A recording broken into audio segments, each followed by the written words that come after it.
हे करतोय ते एवढा मजा की मराठी पोरांना छेडणार, इथे भैया येऊन छेडणार काय आम्हाला?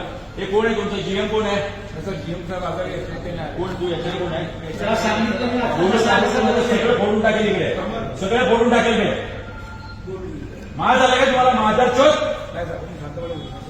शांतपणे त्या पोलीस रडते इथे शांतपणे काय बोलणार आहे? काय शांतपणे बोलणार? बहिणी सांगते काही चोट माझा चोट तिचा फोन फक्त करते तुम्ही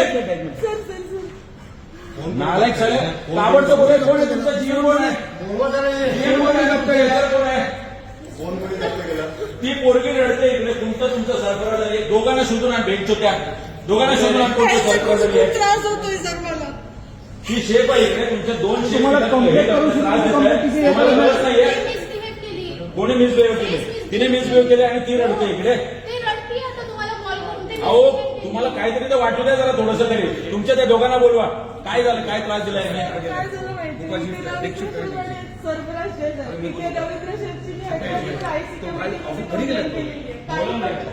काय काय त्रास देतात ते? सारखे डिपार्टमेंटमध्ये यायचे, स्वतःच्या पर्सनल गोष्टी डोक्यावरून कधी हात फिरवणार आणि परत त्यांच्या काय हाताच्या जखमा वगैरे झालेल्या साफ वगैरे करायला सांगायचे. दूर कसं आहे? ही विनय भंगाची केस आहे.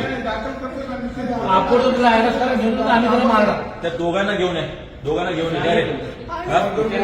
स्टाफला तुम्ही काय पळवलं त्यांना? आता ही घटना चुकीची आहे. ही घटना चुकीची आहे मॅडम.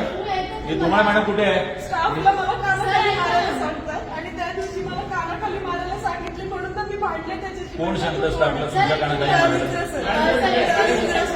आणि मग म्हणून त्या दिवशी मॅडम बोलू दे मला. तिला कंप्लेंट करा मॅडम. आतापर्यंत तुमचा त्यांचं कंप्लेंट होतं मग तुमचं कंप्लेंट करा. त्यांचं मी ऐकतो, पुढचंही ऐकतोय. तुम्ही बसा इकडे, बसा इथे आणि ऐका, बसा इथे आणि ऐका.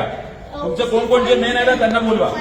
तुम्हाला मॅडम ऐकून यायचं पूर्ण. हे आमच्या मॅडम बसा बरोबर आणि ऐकून घ्या काय काय ते त्रास देऊन सांग मला. त्या दिवशी काय झालं